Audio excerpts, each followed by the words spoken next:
আছে যে নয়ন ও যে টাকা চাঁদাবাজি করেছে, দুর্নীতি করেছে, এই টাকা দিয়েও একটা বাংলাদেশে গণভোট হওয়া সম্ভব। যখন 5 তারিখে ক্যান্টনমেন্টে বিভিন্ন রাজনৈতিক দল গিয়েছিল, তারাও কিন্তু এই জায়গাতে ঐক্যমত যে গভর্নমেন্ট তারা ফর্ম করবে বা কোনো কিছু, আমরা তো সকল দলকে ঐক্যমত জানিয়েছিলাম যে আপনারা আসেন আমরা একটা ইউনিটারি গভর্নমেন্ট গঠন করি। সেটা তো তারা একমত হয় নাই। ওই যে আচ্ছা ঠিক আছে ভবিষ্যতে তারা ইলেকশন করবে, জানে যে সরকার বিভিন্ন বিষয়ে কিছু প্রবলেম হবে, কারণ এই গণ অভ্যুত্থানের পরে একটা জটিল পরিস্থিতির মধ্য দিয়ে কিন্তু আমরা যাচ্ছি। তারা কিন্তু আসলো না, তারা এটা নেগেট করে দিল। এটা খুবই দুঃখজনক, এই রাজনৈতিক দলগুলো যে কাজগুলো করলো।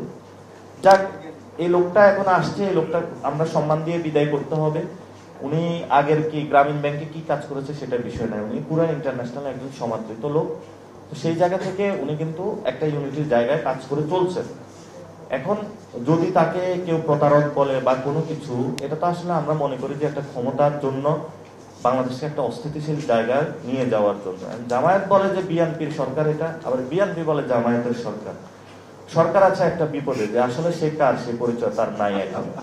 এই জন্য আমরা ডক্টর ইউনূসকে বলবো, আপনি যদি আদেশটা জারি করতে পারেন তাহলে আপনার আইডেন্টিটি খুঁজে পাওয়া যাবে, আপনি আসলে জনগণের সরকার হিসেবে নিজেকে প্রতিষ্ঠিত করতে পারেন। আর যদি আপনি এটা না করেন, যদি চুপকে দিয়ে আপনি এই ধরনের কোনো কার্যক্রম করার বাংলাদেশে চিন্তা ভাবনা করেন, তাহলে এটা বাংলাদেশে একটা বড় ধরনের অস্থিতিশীল পরিস্থিতির দিকে যাবে। আমরা কিন্তু চুপ করে হাত দিয়ে বাংলাদেশের এই জুলাই সনদ, পবিত্র সনদের সাইনটা মেনে নিব না। এবং সেই সময় চুপ্পু যদি এই সাইন হয়, তাহলে চুপ্পু বঙ্গভবনে থাকতে পারবে কিনা সেটাও আমরা নিশ্চয়তা বিধান করতে পারবেন। আপনি এই ধরনের আগুন নিয়ে খেলা করবেন না। ভালোভাবে আছেন, ভালোভাবে বিদায় নেন। আমরাও আপনাকে সম্মান করি, আমরা আপনাকে নিয়ে এসেছি, আপনি কাজ করেছেন। এখন আমরা একটা নির্বাচনের ফেজে চলে যেতে চাই। নির্বাচনের মধ্য দিয়ে পিপল যাকেই ভোট দেয়, এটা জামায়াত ইসলামীকে দেখ, এনসিপি কে দেখ, খেলাফত মজলিসকে দেখ, ইসলামী আন্দোলনকে দেখ, বিএনপি দেখ, আমরা একটা পর্যায়ের মধ্য দিয়ে আমরা গণতান্ত্রিক ওয়েতে যাই। কিন্তু সেখানে একটা কথা হয়েছে, সেটা হলো আমরা একটা বাংলাদেশের রিফর্ম অ্যাসেম্বলি চাই, যে অ্যাসেম্বলির মধ্য দিয়ে এই কার্যক্রমগুলো একটি সুষ্ঠু প্রক্রিয়ার মধ্য দিয়ে নতুন ভাবে আমরা বাংলাদেশটা স্টার্ট করতে পারবো। নতুন ভাবে আমি আর জাস্ট 2 মিনিটে শেষ করে দিব কিছু একটা বিষয়। তবে নতুন ভাবে বাংলাদেশে একটা জিনিস এসেছে, ওই সময় মুক্তিযুদ্ধের চেতনার কথা বলে চেতনা ব্যবসায়ীরা বাংলাদেশে এক ধরনের চেতনার ফেসিবাদ কায়েম করেছিল। বাংলাদেশে কিন্তু আবারই ধর্মকে ডিল না করে ধর্মীয় কথা বলে ধর্মীয় ফেসিবাদ কায়েমের প্রচেষ্টা চালিয়ে যাওয়া হচ্ছে। এই ধর্মীয় ফেসিবাদ যদি বাংলাদেশে কায়েম করা হয়, তাহলে আলেম ওলামাদের উপরে বড় ধরনের একটি নির্যাতন নেমে আসবে।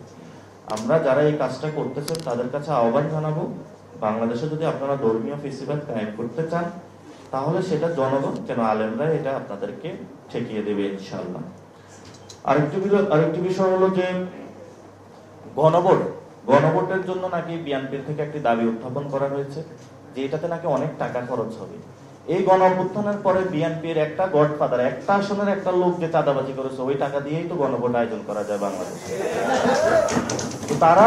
তারা বাংলাদেশের এবং শেখ হাসিনার যে সম্পদগুলো আপনার আমার পকেট থেকে চুরি করেছিল, এই পকেটে এগুলো তো আপনার আমার সম্পত্তি রাষ্ট্রীয় জমাগারে কোষাগারে জমা হওয়ার কথা। এই জন্য আমরা বিএনপির কাছে আহ্বান রাখবো, আপনারা যেই ধরনের চাঁদাবাজি সন্ত্রাসী বাংলাদেশে কায়েম করেছেন, জনগণের টাকা লোপাট করেছেন, এগুলো রাষ্ট্রীয় কোষাগারে ফেরত দিন।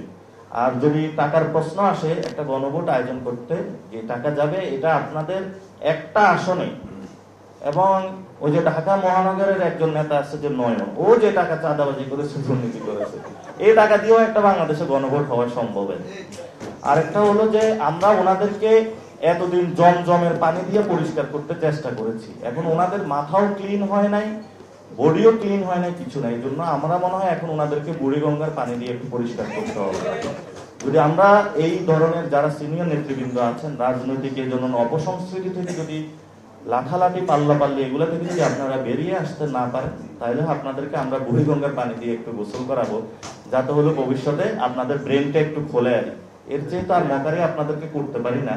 আমাকে এমনি বলা হয়ে থাকে আমি নাকি বিএনপির ব্যক্তিগত বা জামায়াতের বিরুদ্ধে কথা বলি। আমার তো ভাই আপনার সাথে কারোর সাথে পার্সোনাল কোনো ক্ষতি বা সম্পর্ক নাই। এখন আমি এখানে রাজনীতি করতে আসছি, আমাদের এখনো ছোট বয়স, আমাদের এখনো মাথা আমরা কারো কাছে বিক্রি করি নাই, ফলত আমরা সত্য কথাগুলা বলতে পারি।